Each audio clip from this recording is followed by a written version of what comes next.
ಹರಿ ಓಂ ಎಲ್ರಿಗೂ ನಮಸ್ತೆ. ನೋಡಿ, ವಿರಾಜಪೇಟೆಯಲ್ಲಿ ಒಂದು ದಿನದ 1ನೇ ಪಾರ್ಟನ್ನು ಹಾಕಿದ್ದೇನೆ. ಅದೇ ವಿಡಿಯೋದ ಲೆಂತ್ ಆಗ್ತದೆ ಅಂತೇಳಿ 2ನೇ ಪಾರ್ಟ್ ಅಂತ ನಾನು ಇದು ಮಾಡಿರುವಂಥದ್ದು. ನೋಡಿ, ನಾವು ಮನೆಯಿಂದ ಹೊರಟು ಬರುವಾಗ ದೇವಸ್ಥಾನಗಳಿಗೆ, ಶಾಲೆಗಳಿಗೆಲ್ಲ ಹೋಗಿದ್ದೆವು. ಅಲ್ಲಿಯ ಸಣ್ಣ ಸಣ್ಣ ವಿಡಿಯೋಗಳನ್ನ ತಗೊಂಡಿದ್ದೇನೆ. ಆ ಒಂದು ಅದ್ಭುತ ಕ್ಷಣವನ್ನು ಈ ನಮ್ಮ ನೆನಪಿನ ಜೋಳಿಗೆಯಲ್ಲಿ ನಿಮ್ಮೊಂದಿಗೆ ಶೇರ್ ಮಾಡಿಕೊಂಡಿರುವಂಥದ್ದು. ಮತ್ತೊಂದು ಖುಷಿಯ ವಿಷಯ ಏನು ಅಂತ ಹೇಳಿದರೆ, ನಾದಿನಿ ಆಗಿರಲಿ, ನಾದಿನಿಯ ಮನೆಯವರಾಗಿರಲಿ, ನಮ್ಮೊಟ್ಟಿಗೆಲ್ಲ ತುಂಬ ಖುಷಿಯಾಗಿ ಫ್ರೀಯಾಗಿ ಬೆರೆತು ಮಾತಾಡುವಂಥವ್ರು. ಹಾಗೆ ಅದು ಕೂಡ ತುಂಬ ಖುಷಿಯಾದ ವಿಷಯ. ಇದುವೇ ಅಲ್ಲ ಎಲ್ಲರಿಗೂ ಬೇಕಾಗಿರುವಂತಹದ್ದು. ಗಾಡಿಯೆಲ್ಲ ಮೇಲೆ ನಿಂತಿದ್ದೇವೆ.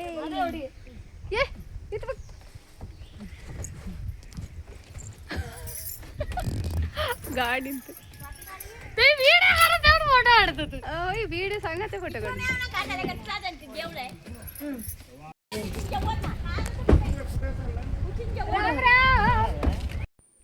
ಎಲ್ಲರೂ ಗಾಡಿ ಹತ್ತಿ ಕೂತೆವು. ನೋಡಿ, ನಾವೀಗ ಹೊರಟಿರುವಂಥದ್ದು. ನೋಡಿ, ಅಲ್ಲಿ ಎದುರು ಹೋಗ್ತಾ ಇರುವಂಥದ್ದು ನನ್ನ ತಮ್ಮನ ಹೆಂಡತಿಯ ತಂಗಿ. ನೋಡಿ, ರೋಡ್ ಸೈಡ್ ದನ ಎಲ್ಲ ಕಟ್ಟಿರ್ತಾರೆ. ಅಲ್ಲಿ ರೋಡ್ ಸೈಡೇ ದನ ಎಲ್ಲ ಇರ್ತದೆ. ನೋಡಲಿಕ್ಕೆಲ್ಲ ತುಂಬ ಖುಷಿ ಆಗ್ತದೆ. ತುಂಬ ಖುಷಿಯಿಂದ ನಾವೆಲ್ಲ ಹೊರಟಿರುವಂಥದ್ದು. ನೋಡಿ, ಜಾಲಿ ಮಾಡ್ಕೊಂಡು ಬರ್ತಾ ಇದ್ದೇವೆ. ಜಾಲಿ ರಾಮ್ ರಾಮ್ ರಾಮ್ ರಾಮ್.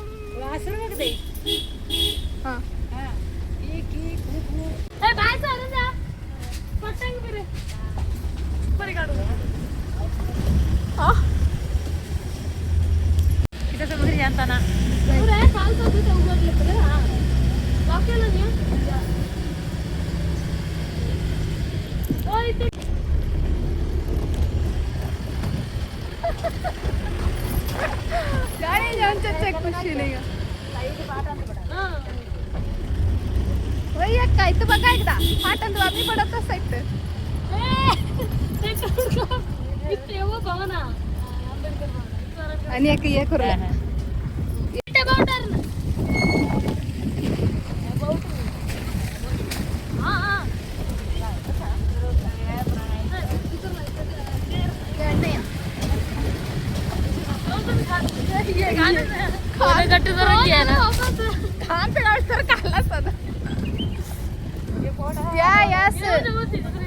वीडियोस नहीं है ये कैला सगन सगा शॉर्ट्स सगेला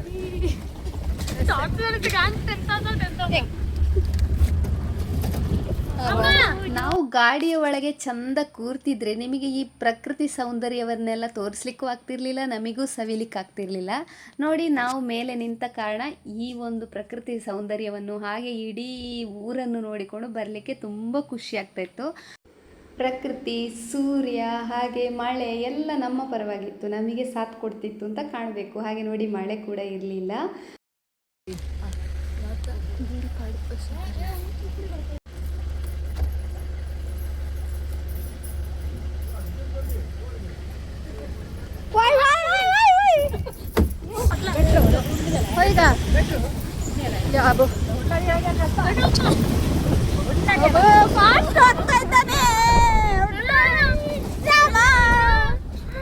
ವಿಡಿಯೋ ಎಲ್ಲ ನೀರಾದಿ ತಮ್ಮೆಗೆ ಮೊಬೈಲ್ ರಟ್ಟಿದ್ರೆ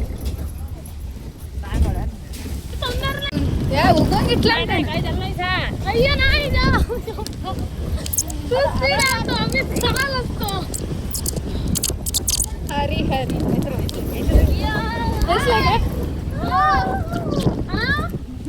ಅಣ್ಣ ಗುಂಡಿಗೆಲ್ಲ ಹಾಕ್ಬೇಡಣ್ಣ.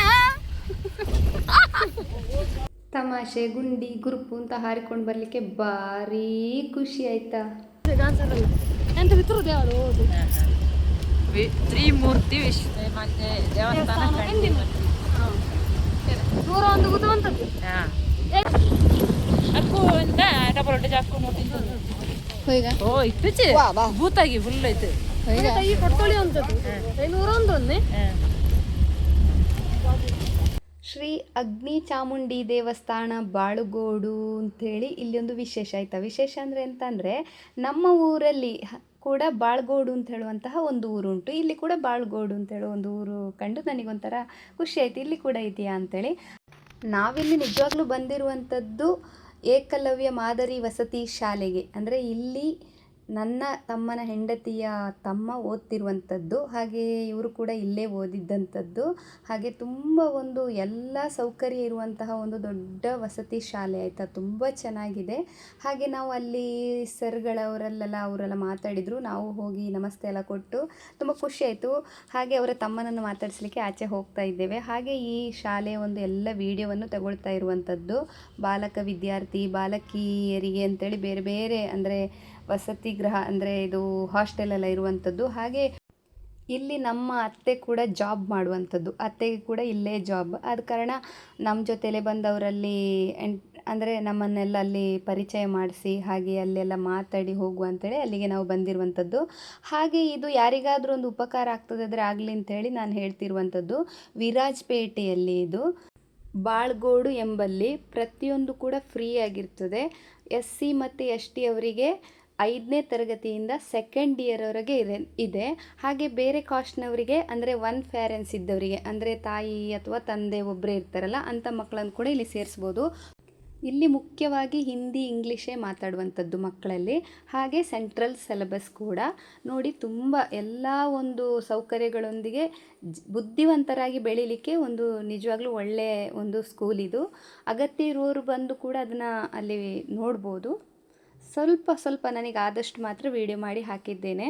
ಹಾಗೆ ಅಲ್ಲಿಂದ ನಾವು ದೇವಸ್ಥಾನ, ಅಲ್ಲೇ ಚಾಮುಂಡೇಶ್ವರಿ ಅಗ್ನಿ ಚಾಮುಂಡಿ ದೇವಸ್ಥಾನ ಅಂತ ಇದೆಯಲ್ಲ, ಅಲ್ಲಿಗೆ ಕೂಡ ಹೋಗಿ ಕೈ ಮುಗ್ದೆಲ್ಲ ಬಂದೆವು. ನೋಡಿ, ಅಲ್ಲಿಯ ಒಂದು ನಿಮಗೆ ಸಣ್ಣ ಒಂದು ನೋಟ ತೋರಿಸ್ತಾ ಇದ್ದೇನೆ.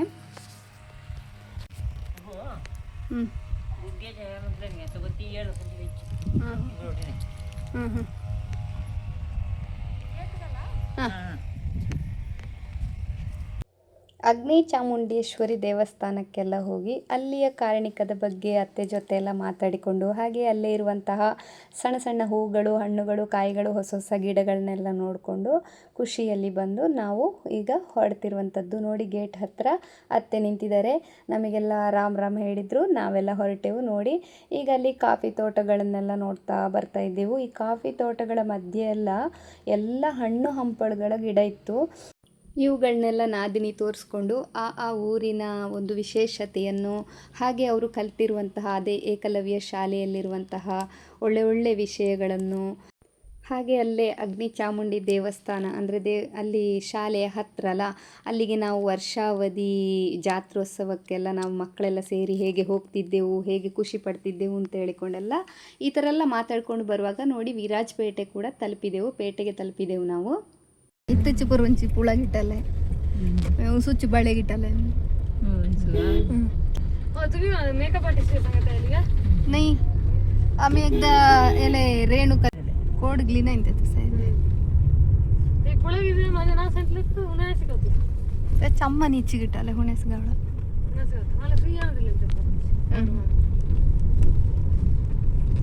फ्री आणा घालता सर ते यावे का बघायचं घालते बघून विचार नाही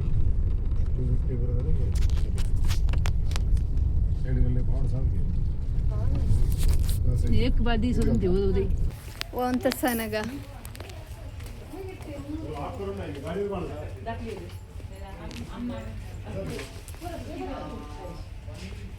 ಎಲ್ಲ ಉಂಟು ಡಬ್ಬಗಳೆಲ್ಲ. ಅಲ್ಲೇ ವಿರಾಜಪೇಟೆಯಲ್ಲಿ ಒಂದು ಮಾಲ್ ಅಂದರೆ ಒಂದು ಸಣ್ಣ ಅಂದರೆ ಮಾಲ್ ಅಲ್ಲ, ಏನೋ ಒಂದು ಪ್ಲ್ಯಾಸ್ಟಿಕ್ ಬಜಾರ್ ಥರ ಇತ್ತು. ಬೋರ್ಡ್ ತೋರಿಸ್ತೇನೆ. ನಾನು ಹೋಗುವಾಗ ಅಂದರೆ ನಾನು ಎಲ್ಲಿಗೆ ಹೋಗುವುದು ಅಂತ ಗೊತ್ತಿಲ್ಲದೆ ನಾನು ಸರಿಯಾಗಿ ವೀಡಿಯೋ ಮಾಡಲಿಲ್ಲ. ಅಂದರೆ ವೀಡಿಯೋದಲ್ಲೇ ಇತ್ತು, ನೀವು ನೋಡಿದ್ರಲ್ಲ.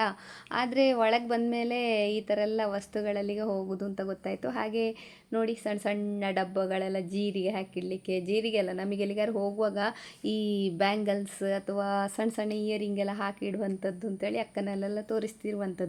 ನೋಡಿ, ಈ ಒಂದು ಮಾಲಲ್ಲಿ ಏನಿಲ್ಲ ಏನುಂಟು ಅಂತ ಇಲ್ಲ, ಪ್ರತಿಯೊಂದು ವಸ್ತುಗಳು ಇವೆ. ಬ್ಯಾಗಿಂದ ಹಿಡಿದು ಬೆಡ್ಶೀಟಿಂದ ಹಿಡಿದು ಮನೆಗೆ ಏನೆಲ್ಲ ಬೇಕು ಹೇಳಲಿಕ್ಕೆ ಹೋದರೆ ಇವತ್ತು ಇಡೀ ದಿನ ಆಗ್ಬೋದು, ಅಷ್ಟು ವಸ್ತುಗಳೆಲ್ಲ ಇದೆ. ಚೆನ್ನಾಗಿವೆ, ಒಳ್ಳೆ ವಸ್ತು ಇದೆ ಅಂದರೆ ಒಳ್ಳೆ ಕ್ವಾಲಿಟಿ ವಸ್ತುಗಳು ಇವೆ, ಹಾಗೆ ನಿಮಗೆ ಲೋ ಕ್ವಾಲಿಟಿ ವಸ್ತುಗಳು ಇವೆ. ಹಾಗೆ ಎಲ್ಲ ನೋಡಿಕೊಂಡು ಹೋಗ್ತಾ ಇದ್ದೆವು. ನಾವು ನಿಜವಾಗ್ಲೂ ಅಲ್ಲಿಗೆ ಹೋಗಿರುವಂಥದ್ದು ಒಂದು ಬಕೆಟ್ ತೊಗೊಳ್ಳಿಕ್ಕೆ. ಅಂದರೆ ಅಲ್ಲಿ ಹೊರಗೆ ಅಂಗಡಿಯ ಹೊರಗೆ ಒಂದು ದೊಡ್ಡ ಬಕೆಟ್ ಇಟ್ಟಿದ್ರು, ವೈಟ್ ಕಲರ್ ಬಕೆಟ್. ಅಂದರೆ ಬಟ್ಟೆ ಹಾಕಿಟ್ರೆ ಧೂಳು ಕೂತ್ಕೊಳ್ಳೋದಿಲ್ಲ. ಹಾಗೆ ಬಟ್ಟೆ ಅಂದರೆ ವೈಟ್ ಇರುವ ಕಾರಣ, ಟ್ರಾನ್ಸ್ಪರೆಂಟ್ ಇರುವ ಕಾರಣ ಕೆಳಗಿಂದಲೇ ಯಾವ ಬಟ್ಟೆ ಇದೆ, ಬಕೆಟಿನ ಅಡಿಯಿಂದಲೇ ಯಾವ ಕಲರ್ನ ಬಟ್ಟೆ ಇದೆ ಅಂತೇಳಿ ನಮಗೆ ನೋಡ್ಕೊಳ್ಳಿಕ್ಕೆ ಆಗ್ತದಲ್ವ ಅಂಥೇಳಿ ಆ ಬಕೆಟನ್ನು ತಗೊಳ್ಳುವ ಅಂತ ನಿಜವಾಗ್ಲೂ ಹೋಗಿರುವಂಥದ್ದು. ಆದರೆ ಅಲ್ಲಿರುವಂಥ ಅವ್ರು ಹೇಳಿದ್ರು ಅಂಗಡಿಯವರು, ಒಳಗೆ ಹೋಗಿ ಬೇರೆ ಬಕೆಟೂ ಇದೆ, ಬೇರೆ ಸೈಜಿದು ಇದೆ ಅಂತ. ಆಮೇಲೆ ನಾವು ಅಂಗಡಿಗೆ ಹೋದ್ಮೇಲೆ ಹಾಗೆ ಅಲ್ವಾ, ಎಲ್ಲ ವಸ್ತು ನಮ್ಮೆ ನೋಡ್ಕೊಳ್ಳೋಣ ಅಂತ ಹೋಗೋದಲ್ವ. ಹಾಗೆ ನೋಡಿ ಎಲ್ಲ ವಸ್ತುಗಳನ್ನ ನೋಡಿಕೊಂಡು ನೋಡಿ, ದೋಸೆ ಕಾವಲಿ ಕೂಡ ಇತ್ತು 300 ರೂಪಾಯಿಗೆ. ಒಳ್ಳೆದಿತ್ತು, ತುಂಬ ಭಾರವಾಗಿ ಒಳ್ಳೆ ಕಾವಲಿಯಾಗಿತ್ತು. ಹಾಗೆ ತಗೊಳ್ಳುವ ಅಂತ ಅಂದ್ಕೊಂಡೆ, ಮತ್ತು ಬೇಡ ಅಂತ ಬಿಟ್ಟೆ. ಹಾಗೆ ನಾನು ಅಕ್ಕಿ ಜರಡಿ ಆಗುವಂಥದ್ದು, ಅಕ್ಕಿ ಜರಡಿ ಒಂದು ತಗೊಂಡೆ. ಹಾಗೆ ತರಕಾರಿ ಕಟ್ ಮಾಡುವಂಥದ್ದು ಒಂದು ಮರದ ಹಲಿಗೆಯನ್ನು ಕೂಡ ತಗೊಂಡೆ. ಹಾಗೆ ಅಕ್ಕನಿಗೆ ಒಂದು ಪಾತ್ರೆ ಬೇಕು ಅಂತ ಹೇಳಿದರು. ಹಾಗೆ ಆ ಪಾತ್ರದ ಕ್ವಾಲಿಟಿಯನ್ನೆಲ್ಲ ನೋಡಿಕೊಂಡಿದ್ದೆವು. ಪಾತ್ರೆ ಒಂದೆರಡು ನೋಡಿದರೆ ಸಾಲದಲ್ಲ ನಮಗೆ. ಈ ಪಾತ್ರೆ ಅಂಗಡಿಗೆ, ಬಟ್ಟೆ ಅಂಗಡಿಗೆ, ಚಿನ್ನದ ಅಂಗಡಿಗೆ ಹೋದರೆ ನಾವು ನಿಜವಾಗ್ಲೂ ಒಂದು ಅರ್ಧ ದಿನ ಆದರೂ ಅಲ್ಲಿ ನಿಂತರೆ ಮಾತ್ರ ನಮಗೆ ಮನಸ್ಸು ಸಮಾಧಾನ ಆಗೋದು.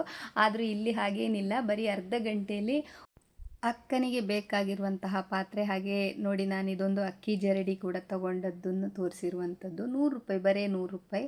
ಹಾಗೆ ತುಂಬ ಎಲ್ಲ ವಸ್ತುಗಳಿದ್ದವು, ಚಟ್ಟಿಗಳಾಗಿರಲಿ ಅಥವಾ ನಾನ್ ಸ್ಟಿಕ್ ಪಾತ್ರೆಗಳು, ಕೀಜಿ ಪಾತ್ರೆಗಳು, ಸ್ಟೀಲ್ ಪಾತ್ರೆಗಳು, ಹೀಗೆ ತುಂಬಾ ವಸ್ತುಗಳಲ್ಲಿದ್ದವು. ಹಾಗೆ ತಮ್ಮ ಹೇಳ್ತಾ ಇದ್ದ ಬೇಗ ಬೇಗ ಬೇಗ ಅಂತ. ಹಾಗೆ ಒಬ್ಬೊಬ್ಬರು ಅರ್ಜೆಂಟ್ ಮಾಡೋರಿದ್ದರೆ ಮಾತ್ರ ನಮಗೆ ಬೇಗ ಬೇಗ ಆಗೋದು. ನೋಡಿ, ಗಾಜಿನ ಪಾತ್ರೆ ಕೂಡ ಇತ್ತು. 4 ಸುತ್ತು ಅಂಗಡಿಗೆ ಹೊಡೆದ್ರು, ಅಂಗಡಿ ಒಳಗಿರುವಂಥದ್ದನ್ನು ಕಣ್ಣಲ್ಲಿ ತುಂಬಿಸ್ಕೊಳ್ಳಿಕ್ಕೆ ಆಗ್ತಾನೇ ಇರಲಿಲ್ಲ ಆಯಿತಾ. ಗಾಜಿನ ವಸ್ತುಗಳು, ಹಾಗೆ ಚಂದ ಚಂದದ ಜಗ್ಗುಗಳು, ಬೌಲ್ಗಳು, ಗ್ಲಾಸ್ಗಳು ಎಲ್ಲವೂ ಇದ್ದವು. ಒಂದು 4 ಸುತ್ತು ಸುತ್ತಿದೆ ಆ ಒಂದು ಅಂಗಡಿಯಲ್ಲಿ. 4 ಸುತ್ತು ಸುತ್ತಬೇಕಿದ್ರೆ ಸಾಕಾಗೋಯ್ತು. ಅಂದರೆ ಅದು ತಗೊಳ್ಳ, ಇದು ತಗೊಳ್ಳ, ಇದು ತಗೊಳ್ಬೇಕಾ, ಅದು ತಗೊಳ್ಬೇಕಾ, ಈ ಥರದ ಕನ್ಫ್ಯೂಷನ್. ಅದು ಅಲ್ಲದೆ ಗಾಜುಗಳು, ಭರಣಿಗಳೆಲ್ಲ ತಂದು ಎಲ್ಲಿಯಾದರೂ ನಾವು ವಿರಾಜಪೇಟೆಯಿಂದ ಇಲ್ಲಿಗೆ ಬರುವಾಗ ನಮ್ಮ ಕೈಕಾಲುಗಳೇ ಸೊಟ್ಟಗಾಗಿರ್ತವೆ. ಇನ್ನು ಅದನ್ನು ಹಿಡ್ಕೊಂಡು ಬಂದು 4 ಪೀಸ್ ಆದರೆ ಸುಮ್ಮನೆ ಯಾಕೆ ತೊಗೊಂಡು ಬರೋದು ಅಂತೇಳಿ ತೊಗೊಳೋದು, ಅಲ್ಲೇ ತೊಗೊಂಡೋಗಿಡೋದು, ತೊಗೊಂಡು ಬರೋದು, ಅಲ್ಲೇ ತೊಗೊಂಡೋಗಿಡೋದು, ಈ ಥರನೇ ಸ್ವಲ್ಪ ಆಯಿತು. ಯಾಕಂದರೆ ಅವರಿಗೆ ಪರ್ಚೇಸ್ ಆಗ್ತಾಯಿತ್ತು, ನನ್ನದು ಅಕ್ಕಂದು ಈ ಕಡೆ ಪರ್ಚೇಸ್ ಮಾಡ್ತಾಯಿದ್ದೆವು. ಆದ ಕಾರಣ ತೊಂದರೆ ಆಗಲಿಲ್ಲ. ನೋಡಿ, ಚಪ್ಪಲಿ ಸಮೇತ ಇದೆ, ಚಪ್ಪಲಿ, ಬಟ್ಟೆ ಎಲ್ಲನೂ ಇತ್ತು. ಅದೇ ಹೇಳಬೇಕಂದ್ರೆ ಟೋಟಲಿಯಾಗಿ ಅದೊಂದು ದೊಡ್ಡದಾಯ್ತು, ದೊಡ್ಡ ಒಂದು ಮಹಾಮೇಳ ಅಂತ ಅಂಗಡಿಯ ಹೆಸರಾಗಿರಬೇಕು. ನಾನೀಗ ಬೋರ್ಡ್ ತೋರಿಸ್ತೇನೆ ನೋಡಿ. ನಮ್ಮ ಪರ್ಚೇಸ್ ಎಲ್ಲ ಆಯಿತು. ಪರ್ಚೇಸ್ ಎಲ್ಲ ಆಗಿ ನಾವೀಗ ಬಿಲ್ ಮಾಡಲಿಕ್ಕೆ ಬಂದಿರುವಂಥದ್ದು. ಬಿಲ್ ಮಾಡುವಲ್ಲಿ ಸಹ ಬಂದು ನೋಡಿದರೆ ವಿಧ ವಿಧವಾದಂತಹ ಬೇರೆ ಬೇರೆ ವಸ್ತುಗಳು ಕಾಣ್ತದೆ. ಹಾಗೆ ಅಲ್ಲಿಂದ ನಿಂತುಕೊಂಡು ಕೂಡ ಒಂದೊಂದು ವಿಡಿಯೋ ಮಾಡಿಕೊಂಡೆ. ನೋಡಿ, ಈಗ ಎಲ್ಲ ನಮ್ಮ ಪರ್ಚೇಸ್ ಎಲ್ಲ ಆಯಿತು. ಬಿಲ್ಲೆಲ್ಲ ಕೊಟ್ಟು ನಾವು ಹೊರಟಂಥದ್ದು. ನೋಡಿ, ಹೊರಗಿನ ಒಂದು ನೋಟ. ಹಾಗೆ ಹೊರಗೆ ಬರುವಾಗ ವಿಡಿಯೋ ಮಾಡಿಕೊಂಡು ಹೊರಗೆ ನೋಡಿ ಮಹಾಮೇಳ ಅಂತೇಳಿ ಅದರ ಬೋರ್ಡ್ ನೋಡಿ, ಬೋರ್ಡನ್ನು ಕೂಡ ನಾನೀಗ ವಿಡಿಯೋ ಮಾಡಿರುವಂಥದ್ದು. ನೋಡಿ, ನಾವು ತಗೊಂಡಂಥ ದೊಡ್ಡ ಬಕೆಟ್, ಹಾಗೆ ತುಂಬ ವಸ್ತುಗಳು ಆ ಬಕೆಟ್ ಒಳಗೆ ಹಾಕಿಕೊಂಡು ನಾವು ಸೀದಾ ಬಂದೆವು. ನೋಡಿ, ಈಗ ವಿರಾಜಪೇಟೆಯಿಂದ ನಾವು ಹೊರಟಿರುವಂಥದ್ದು. ಹಾಗೆ ದಾರಿಯುದ್ದಕ್ಕೂ ಆ ವಸ್ತು ಚೆನ್ನಾಗಿತ್ತು, ಈ ವಸ್ತು ತಗೊಳ್ಬೋದಿತ್ತು, ಅದಕ್ಕೆ ರೇಟ್ ಜಾಸ್ತಿ ಆಯಿತು, ಇದಕ್ಕೆ ರೇಟ್ ಕಡಿಮೆ ಆಯಿತು ಅಂತೇಳೆಲ್ಲ ಮಾತಾಡಿಕೊಂಡು, ಹಾಗೆ ಈ ಪ್ರಕೃತಿ ಸೌಂದರ್ಯವನ್ನು ಸವಿದುಕೊಂಡು, ಹಾಗೆ ದಾರಿ ಮಧ್ಯೆಯಲ್ಲಿ ಬಿಸಿ ಬಿಸಿ ಜೋಳವನ್ನೆಲ್ಲ ಸವಿಯುತ್ತಾ, ಹಾಗೆ ನಮ್ಮ ಅಲ್ಲಿಯ ವಿರಾಜಪೇಟೆಯ ಸವಿ ನೆನಪುಗಳನ್ನ ಮೆಲ್ಕು ಹಾಕ್ತಾ ನಮ್ಮ ಊರಿಗೆ ಬಂದು ತಲುಪಿದೆವು. ನೋಡಿ, ನಮ್ಮ ಈ ವಿಡಿಯೋ ನಿಮಗೆ ಇಷ್ಟ ಆಗಿದ್ದರೆ ಪ್ಲೀಸ್ ಲೈಕ್ ಮಾಡಿ, ಶೇರ್ ಮಾಡಿ, ಕಮೆಂಟ್ ಮಾಡಿ, ಹಾಗೆ ನಮ್ಮ ಚಾನಲ್ಗೆ ಸಬ್ಸ್ಕ್ರೈಬ್ ಆಗಿ. Thank you. ರಾಮ್ ರಾಮ್.